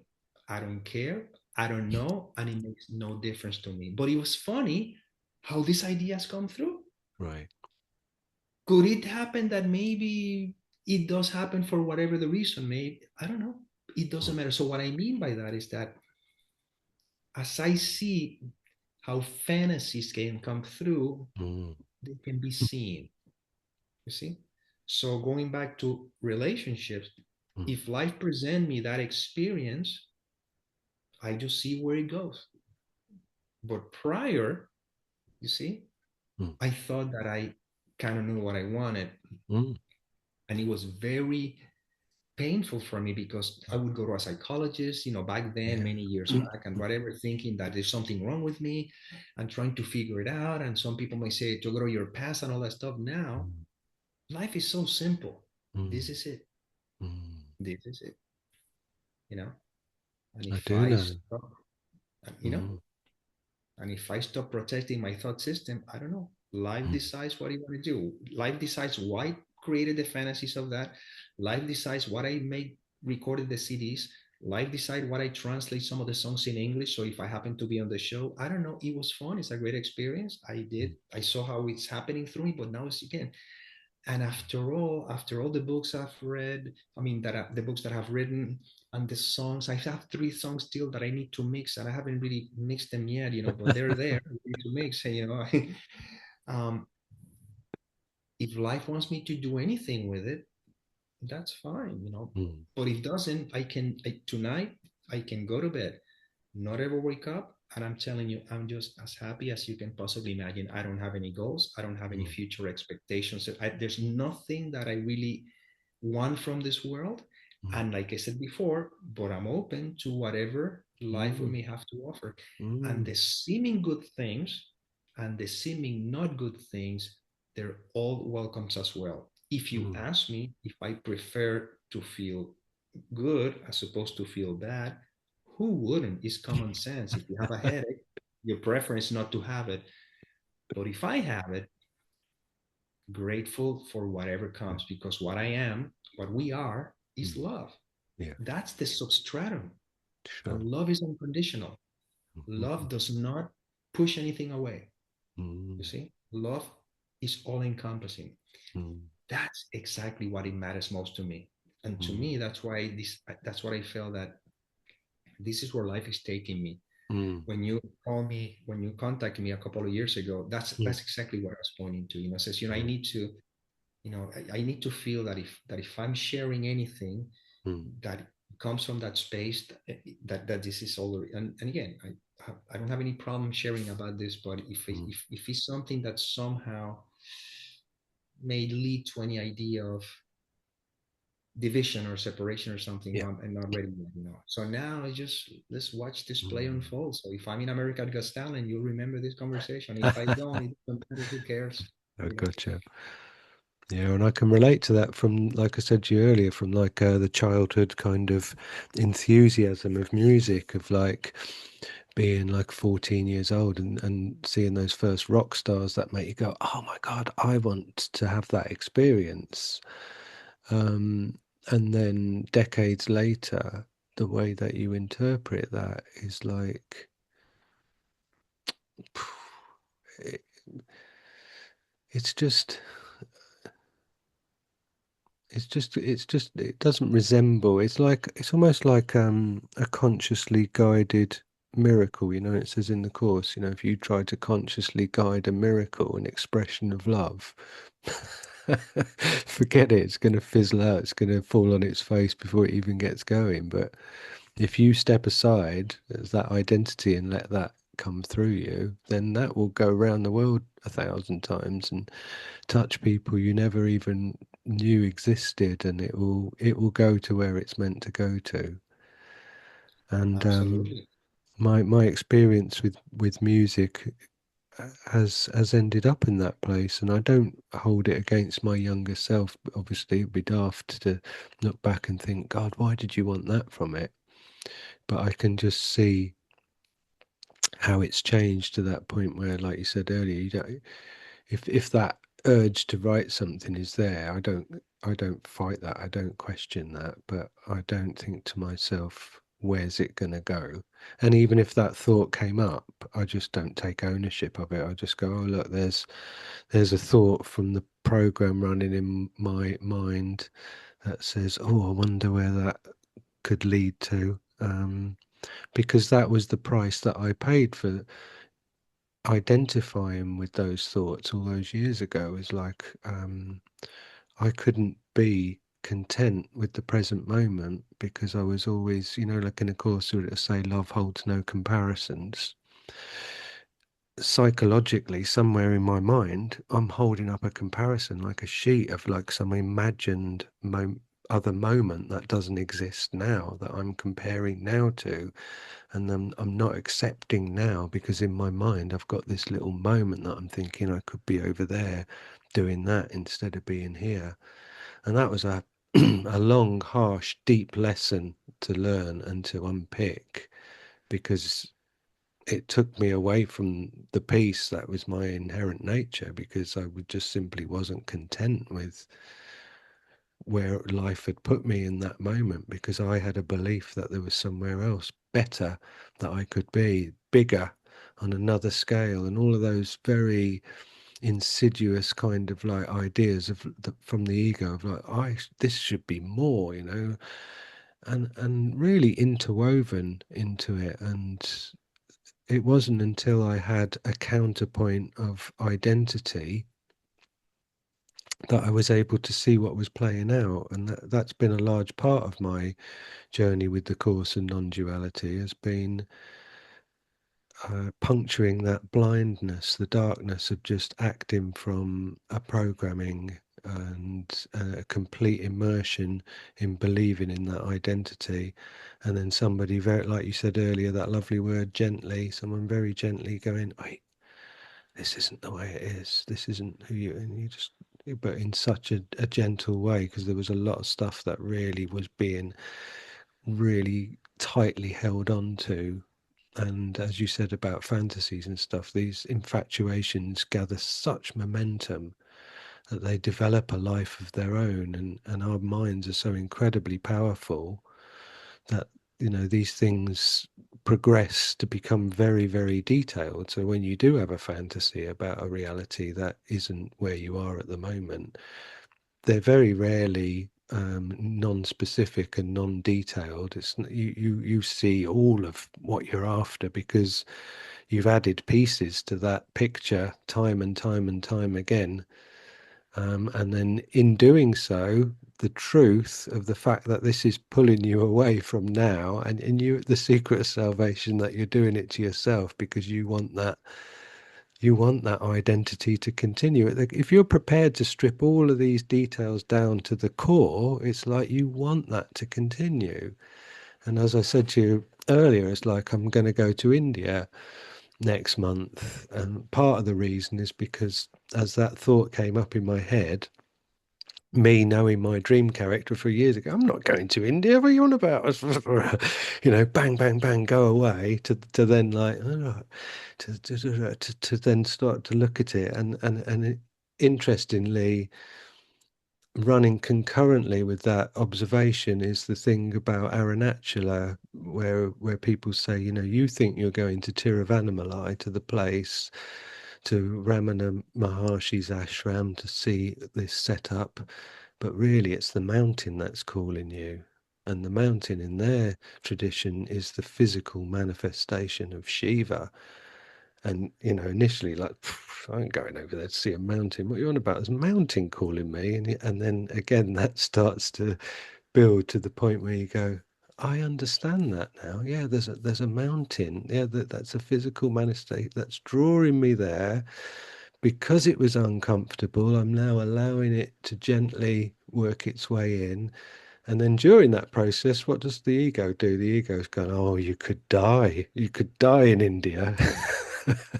And then I heard myself go, great. Yeah, yeah. And then it's like, hold on a minute, you're supposed to be really scared. That's the worst thing. You could die. Didn't I need to say it again louder? You could die in India. Yeah, great. Could do, couldn't I?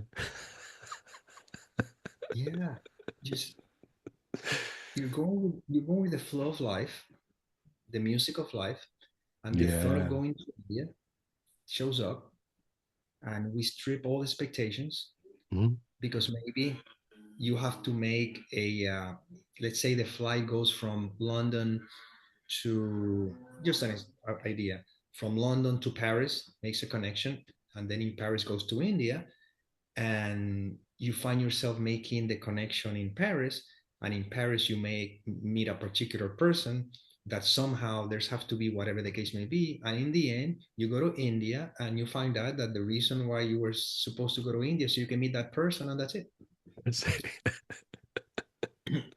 I'll tell you a story. brilliant.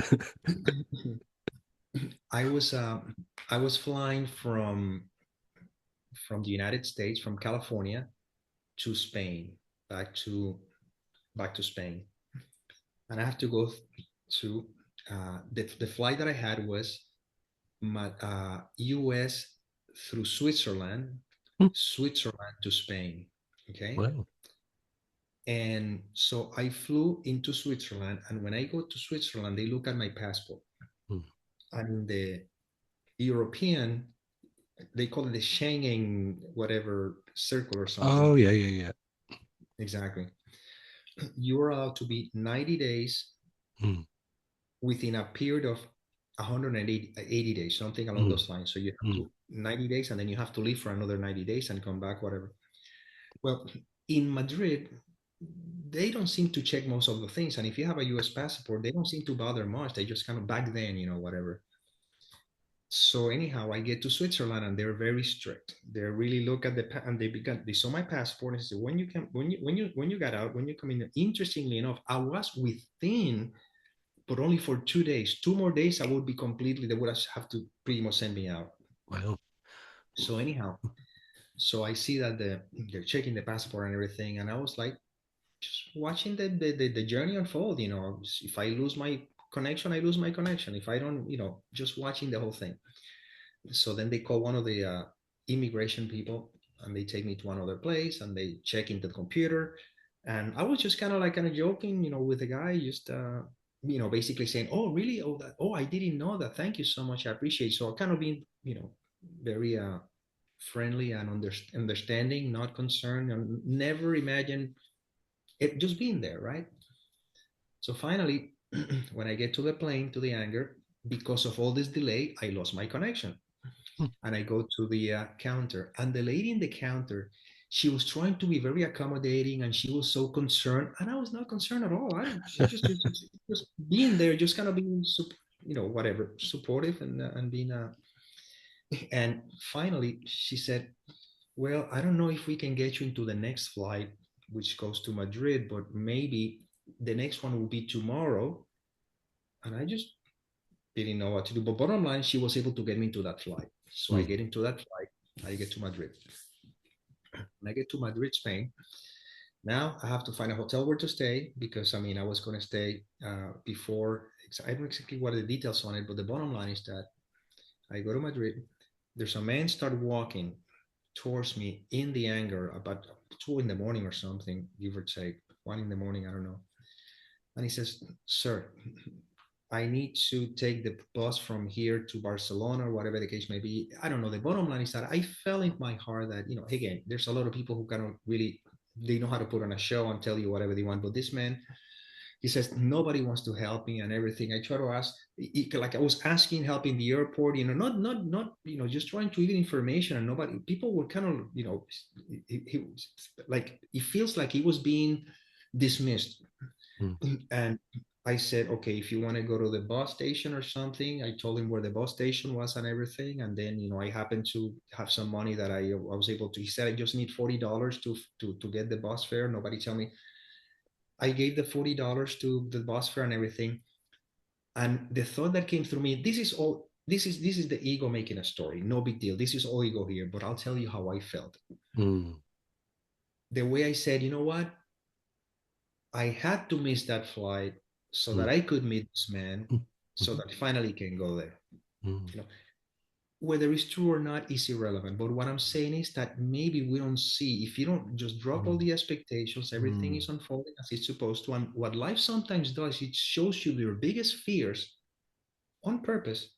So you can see that was no big deal. Oh yeah. I can tell you another story. Please, yeah. When I was coming to Spain to give my talks, I usually would walk out of here with a good at least 10,000 euros or something like that, or $10,000 easily, because I would do my talks and everything. And before everything, I would walk out with that amount. But there's a fear of, through the airport, they see me with that amount of money. I am not a resident. I don't live here. Will they take it away? Will they allow me to, I don't have a contract. All these kinds of thoughts would come up, right? Well, one day life says, "I'm going to help you out with that." So what happened is that I'm going through the Madrid airport. I got the money in my pocket, and the guy who's checking, look at my pocket, says, "What do you have in there?" "Oh, I got some my money." He says, "How much you have?" I said, "About 10,000. He says, "Come over here." See my heart going boom, boom, boom, right? Not because I was going to be arrested or anything, but the fear of, oh my body is take it away. But in that moment, I'm breathing and I says, God, the money's not mine, it's yours. You do whatever you want to do with it. I surrender it completely. You know what? That's just the way it is. So I go to the two security guards come up, were talking to me.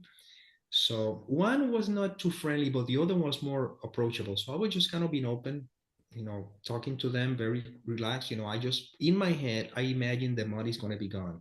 Yeah. That's it. I'm not going Yeah. to get insurance of it. So the security guard says, "Okay, how much you have?" He takes my passport. He takes the money. and he goes down to aduana, whatever they call it, right? Then he calls me back. He goes down there. They counted the money. I just said, "You're fine because although you have over $10,000 in US dollars, when you convert it to euros, you have less than $10,000, meaning that you can take the money with you without any problem." And that law changed that year. So I was like, okay. So, and then the security guard very kindly walked with me to the airport, to the hangar to make sure that I didn't miss my flight. Mm, And I was beautiful. so afraid of that, all these Mm, fears and concern. And life sometimes says, you know mm, what? I'm going to help you with that. And I can tell mm, you stories about that. So eventually, but in the end, it all comes down to the same thing. mm, There's no hierarchy of illusions. mm, Just don't make the dream more than what it is. Drop all mm, expectations, drop everything, just simply be. And then mm, when you finally come to this realization, this being that you are, which is right now, take everything away, take everything. It doesn't matter. There's nothing that I would want to substitute for the beingness in which I rest, you know? And to me, I always said, I'm never interested in what the Course in Miracles says. I am interested in what the Course in Miracles promises. And if the Course in Miracles promises inner peace, that's what I want. I'm not amazing. interested in the theory. Yeah, I can tell you the theory, I can talk about it, I can sit on a cloud. I'm not interested in that. I want what the Course promised. And what Jesus says to me on the beginning of the Course, you know, if you're willing to renounce, to be Mm, the guardian of your thought system and offer it to me, I will correctly, very gently, and lead you back to God. I stay with that. God, my mind is to you. You decide what you want to do with this instrument. mm, I'm just simply flowing, like Kenneth said in the letter, mm, just flow with the music of life. And right mm. now, the music of life has me here speaking with you, and that's all there is. That's all I know. And probably it seems as though when we're done, I'm gonna make myself some chicken and pasta. I have it ready because I'm getting hungry, but that's okay. This is it, you know. Excellent. Oh, I've had such a lovely time talking. And yeah, I mean, my experience has been the fears that have lurked in the deepest shadows are the ones that needed to be looked at the most, because they were hiding Yeah, in the shadows, and the depth, my perception of the depth of those shadows enabled them to have the space to seem to be real for longer until I looked at it all. Um, and just to add for people, when I did have this process of looking at the thought of going outside my comfort zone to the other side of the planet, and I'm going on my own as well, which is another essential aspect of it, because the lesson from the workbook, which has always spoken to me so powerfully out of all of them, my particular one is God goes with me wherever I go. yeah, And that's part of the correction of undoing conditioning from experience that goes back to maybe being like 5 years old. So I understand, I totally see in my own language why that lesson's important and why this experience is important. But in my meditation as well, there was a thought that come up that says this won't be without challenges, which I didn't interpret that as like an egotistical thing. I interpreted it as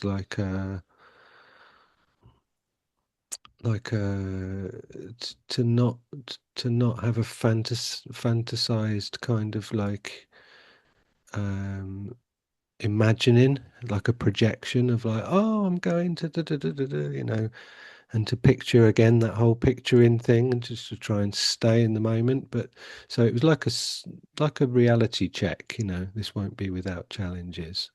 And I think there's a transfer value to that with each day, each you know, experience.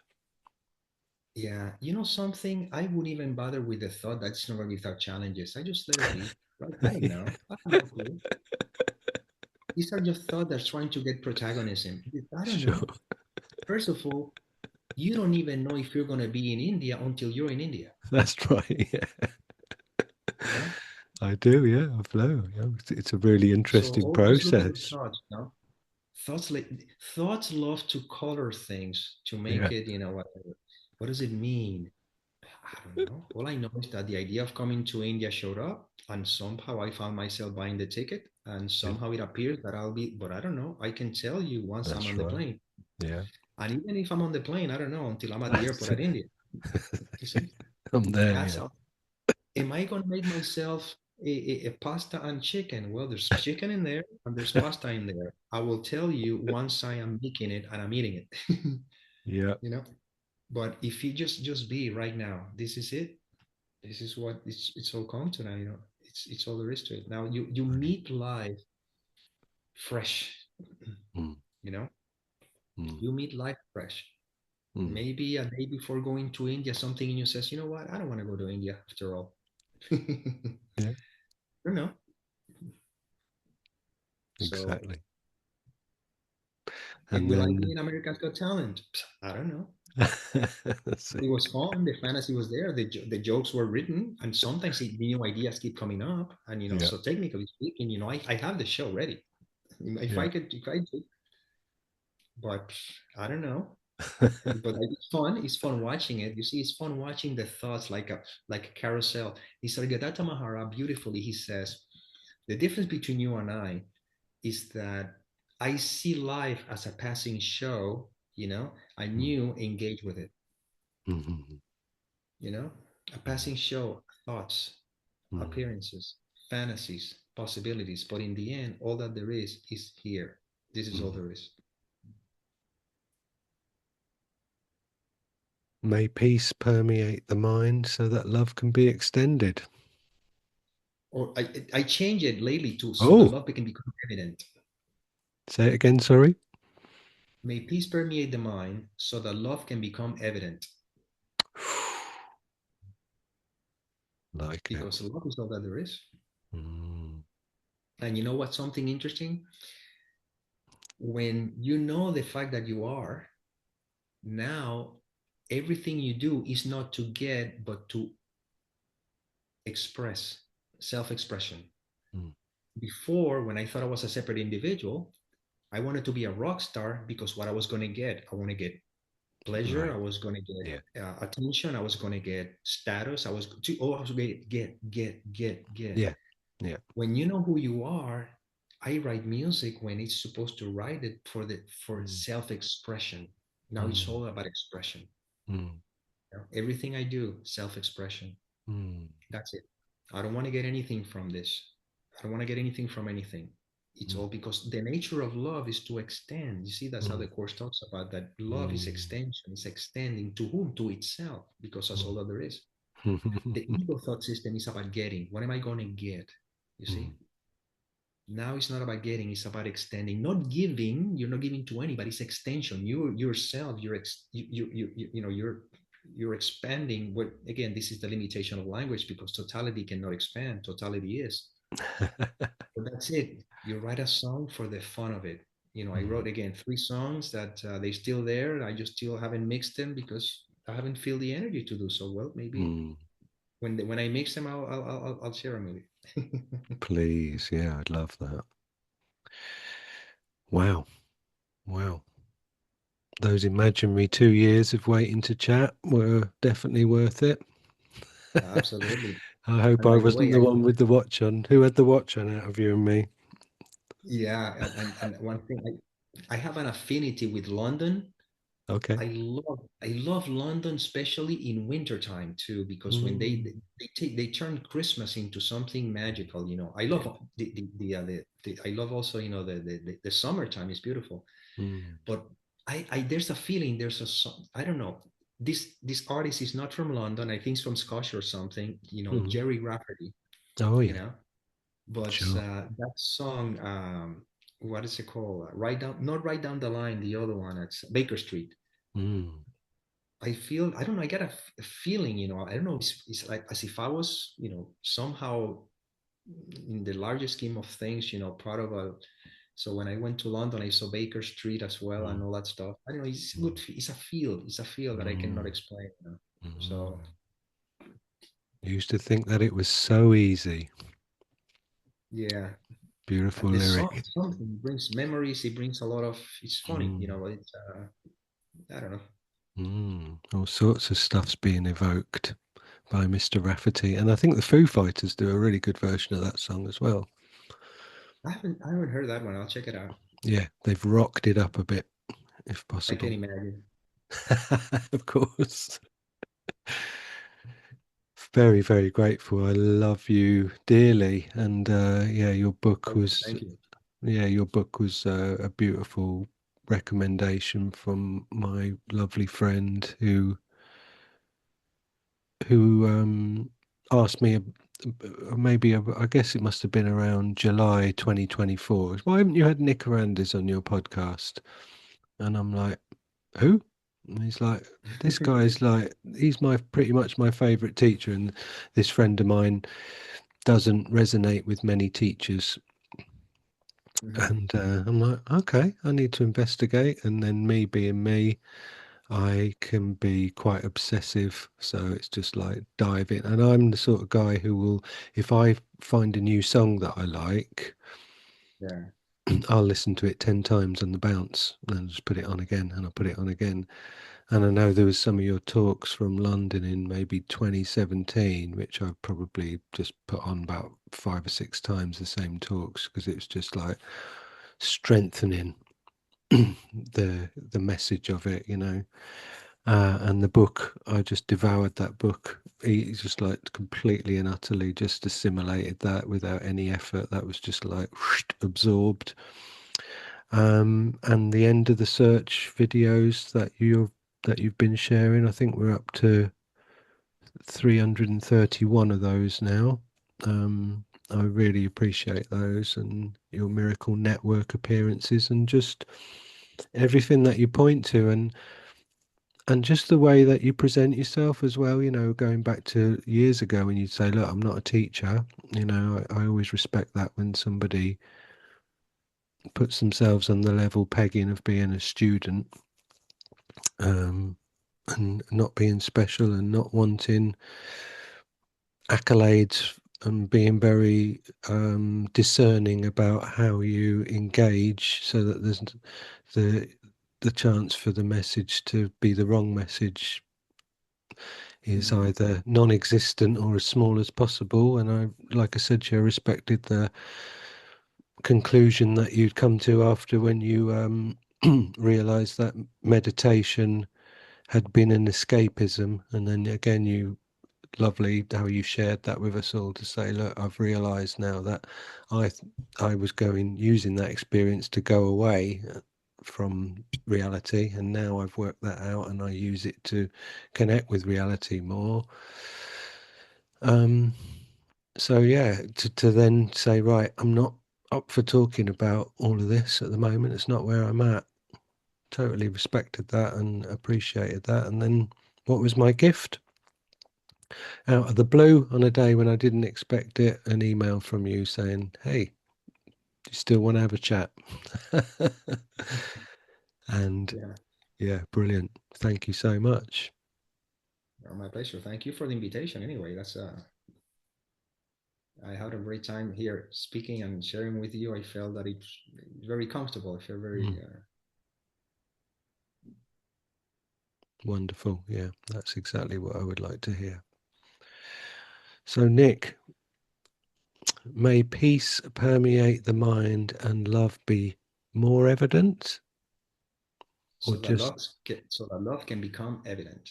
the love can become evident. Excellent. Be well. Thank you. Thank you.